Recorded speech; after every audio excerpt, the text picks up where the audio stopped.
Hey guys, Neff here, and today we are going to talk about a few things in relation to a lock that I have one heck of a love-hate relationship with, and that is the Dom IX Dom X Twinstar.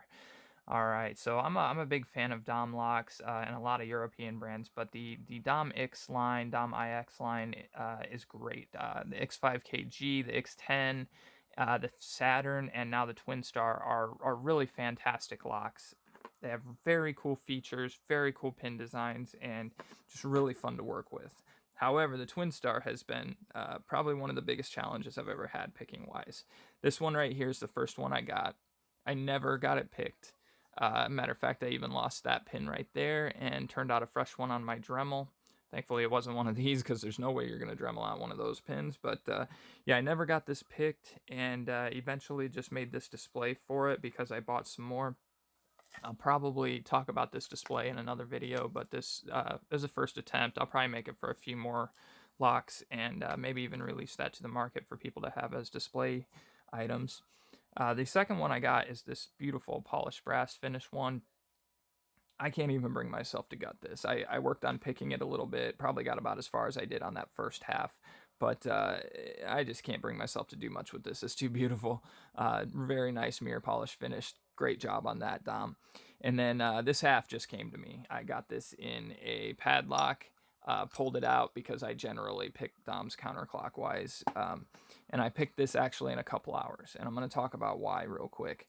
So I think on Twinstars, at least for me anyway, I'm not going to say this is for everybody, but at least for me, I would say bidding affects pickability on these for me more than most any other lock I've ever messed with. When you talk about max lift pins, I'll show you here for this top key is for my brass one and the bottom key is for that half I just got. So if you look at this pin right here, this is pin 2 on the left side. There's barely anything cut into there. That's almost a max lift pin. I don't even know if I have ever set a pin that high, and I also have a max lift like that on that other half. That heavily affected my ability to pick them. There's another one right there. That'd be pin 4 on the right. I don't know if I, that's my biggest problem and biggest issue with trying to get these locks picked. And if you look at the one for my Euro half, the highest lift we've got is this one here, which would be pin 4-3 on the left, and that's cut in there quite a bit. That's not as high as the other ones. I think that heavily affected my ability to pick this lock, and I think it says a lot that I was able to get this open the first time in a couple hours when I spent over a month on this and at least a couple of weeks on this lightly. So, bidding, I'm not going to say these locks are bidding dependent for everyone, but it definitely mattered to me. So I just wanted you guys to hear a little bit about that and get to see kind of how these come. Another interesting thing is that that's a modular Euro. I didn't order it that way, but this one did not come modular. So I guess you just get what you get depending on where you order it from.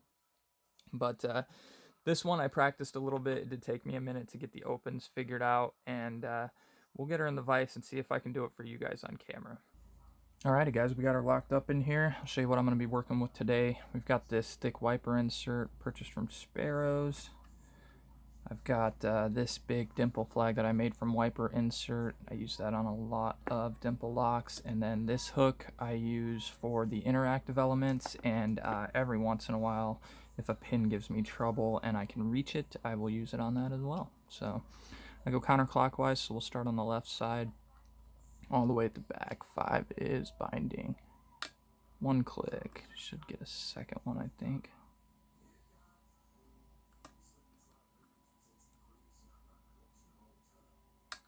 There's our second click on 5. 3 is now binding. It's a weird one because I should get a little bit of core movement, but it doesn't always happen, and then I have to pulse and reset them. Alright, so 3 set, but I didn't really get any core movement. I think that dropped 5 a little bit, which should then fix it all. There we go, got a little bit of core movement. 1 is binding. Ease up on a little bit so we can get under it. Good, click on 1. 2.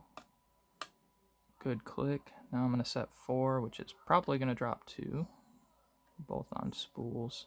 It's just 4 is a really hard one, so I find it easier to set if I set 2 and kind of get all but 4 done. There was 4. 2 did drop. Let's get it set again.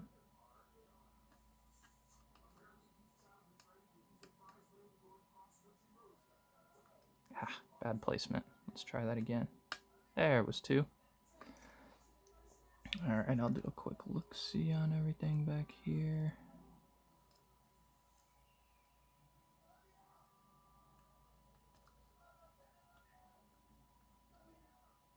Everything feels good. Let's do that interactive. So this is going to be bottom, middle. I find it very hard to find. I always have a hard time with the interactive on Saturn and the Twinstar.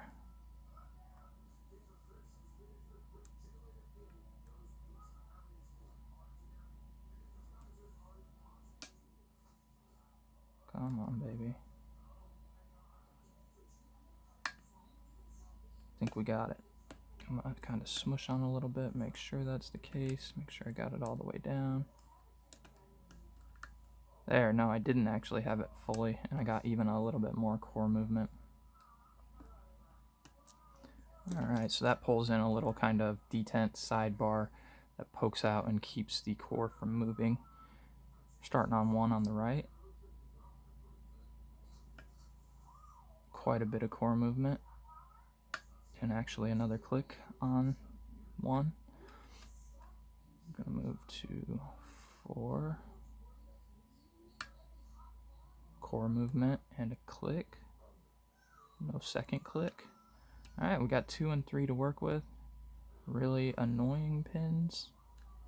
And actually, sometimes they are easier to set if I push on the interactive on the right, which is normally the last thing you would do, is the interactive. But for some reason, on this one, the interactive kind of binds all together with the last 2 pins.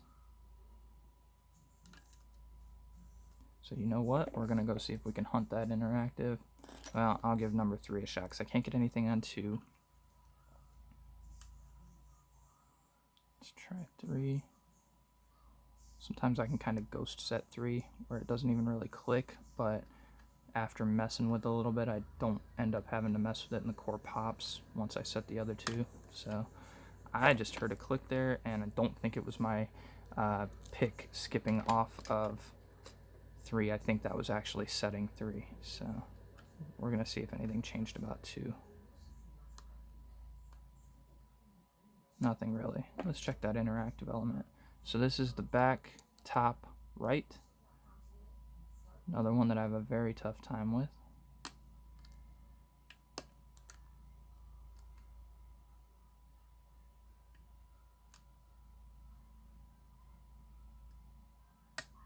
Okay, I actually hit it. We got even more core movement, which means I should just have 2 or 2 and 3. I have some serious binding on 2. Let's see if we can get it to set. Come on, baby.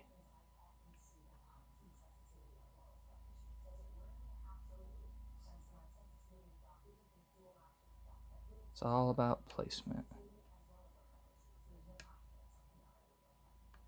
Okay, I've got it sitting up there a little bit. I'm going to see if I can get this hook under it.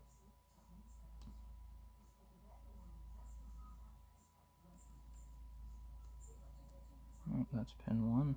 Let's finish you off 2. There it went. Alright, we got 2 done, and that pops the lock.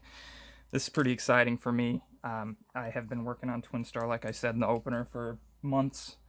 And, you know, while it's still sad that I haven't gotten the first one I got, I will eventually, and I'm just glad to have one open. So let's get this gutted and show you what's inside of it.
Alrighty guys, let's take a look at what we got here. So Dom pins are really cool. A lot of them, actually I think all of them have this little lip on them, so sometimes you'll get a double click when you click here and here. I get double clicks on a lot of the pins. There's these kind of spooled key pins that if you overset will obviously get stuck there. There's your spooled driver.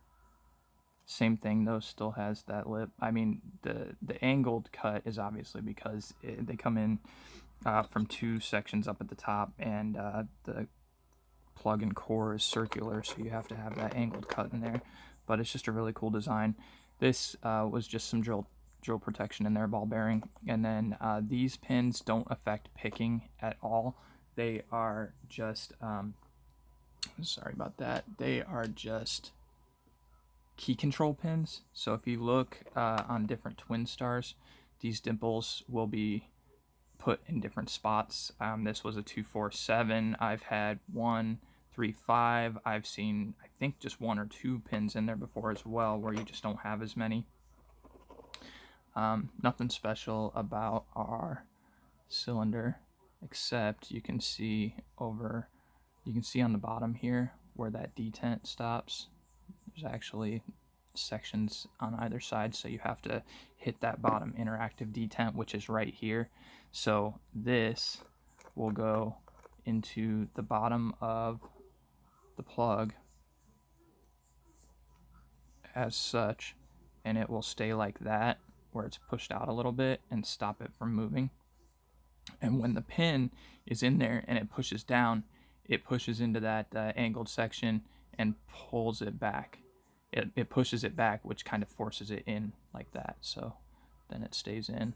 You can see how it'll do that. So boom, then it goes in. This pin right here sits under that detent. I've had 3 Twinstars, and this is the first one that's actually had the pin. It goes right in that hole there and is also a form of key control. Doesn't seem to do much, doesn't seem to go up and down because this is always pushed up against it, and you can see it has a little recess in there to sit. So it is what it is, and this is the pin that affects that detent. It's the one I actually lost in my other Twinstar and made one on a Dremel. Thanks to Rain from the Discord for giving me measurements. Mine seems to work great. Works with the key. I've almost picked it a couple times, but so that's how that works, guys. Just wanted to give you a really good look. See, this lock was really hard for me. It's been a couple months in the making, and I'm really glad I was able to show it to you. If you have any questions, comments, suggestions, or feedback, I'm happy to hear it. Like and subscribe. Have a good day, everyone.